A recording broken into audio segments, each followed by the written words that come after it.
Assalamualaikum warahmatullahi wabarakatuh. Hello everyone, my name is Lailatul Fitria. Our class has A1. I am here to present an analysis of the abstract of the journal titled A Comparative Analysis of the Quality of Islamic and Conventional Bank Asset Management in Indonesia. To fulfill the text or English subject taught by Miss Kiki Nuriska dan SPD MA MPD. Perkenalkan, nama saya Lailatul Fitria dari kelas SA1. Saya di sini akan mempresentasikan analisis abstrak jurnal yang berjudul Analisis Persaingan Kualitas Pengolahan Aset Bank Syariah dan Konvensional di Indonesia. Untuk memenuhi tugas mata pelajaran bahasa Inggris yang diampu oleh Bu Kiki Nuriska dan SPD MA MPD. Next. Before that, I will explain about what is abstract. Abstract is summary of the actual contents of the document that is present actually. Di sini saya akan menjelaskan apa sih yang dimaksud dengan abstrak. Abstrak adalah ringkasan dari keseluruhan isi dokumen yang disajikan secara akurat dan singkat. The next part of the abstract includes introduction, method, result, and discussion. Core first is method, is subject, method, data collection, and data analysis. Bagian-bagian dari abstrak terdiri dari introduction, yaitu latar belakang, metode, resolution, and discussion itu adalah kesimpulan. Di sini saya akan memperlihatkan semua isi dari abstrak yang berjudul Analisis Persaingan Kualitas Pengolahan Aset Bank Syariah dan Konvensional di Indonesia. Di sini saya akan membagi beberapa bagian dan menganalisis dari abstrak jurnal tersebut. Pertama, dalam pembuatan abstrak itu adalah bagian introduction, di mana bagian ini merupakan bagian yang terpenting dalam pembuatan abstrak. Kenapa? Karena bagian introduction membantu mencari solusi untuk menyelesaikan permasalahan penting yang dilakukan. Dalam kalimat tersebut, bagian introduction-nya terletak pada paragraf pertama, yaitu Declaration empirically and comparative examines the quality of conventional Islamic banks asset management in Indonesia.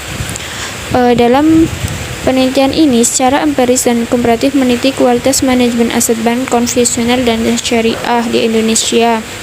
Tujuan dilakukannya penelitian itu yaitu untuk membandingkan kualitas manajemen aset bank syariah dan konvensional. Maka dari itu kalimat ini sudah merupakan bagian dari introduction, karena sudah dijelaskan mengapa sih penelitian ini sangat penting, apa sih tujuan dari penelitian tersebut, yaitu bagian metode. Metode adalah cara menjabarkan secara ringkas dan pada jenis metode penelitian apa yang dilakukan dalam penelitian. Hal ini bertujuan untuk mengetahui bagaimana cara dan langkah sesuai dengan permasalahan yang dihadapi.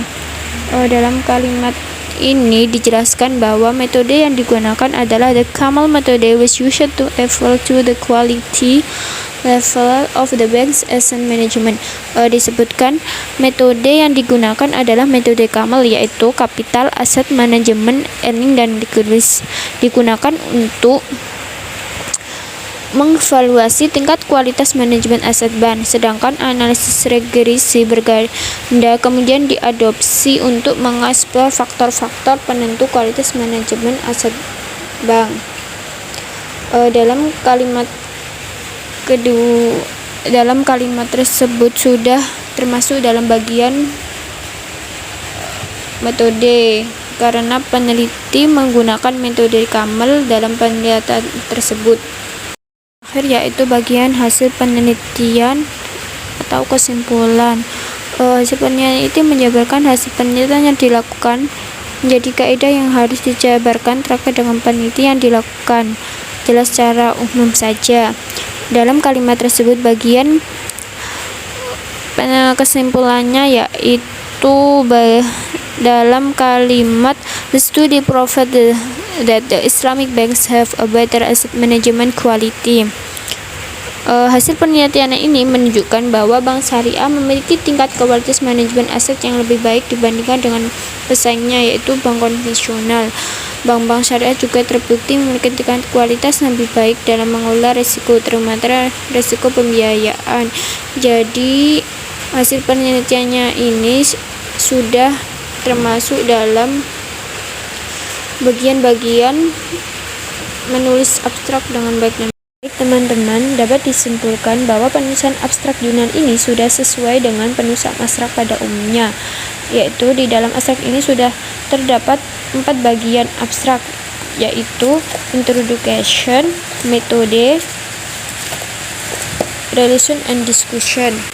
Dan menurut analisis saya, abstrak jurnal ini penulis menggunakan 2 bahasa, yaitu bahasa Indonesia dan bahasa Inggris secara keseluruhan, sehingga mempermudah pembaca dalam memahami isi jurnal tersebut. Yang presentasi dari saya, apabila ada kesalahan mohon maaf yang sebesar-besarnya.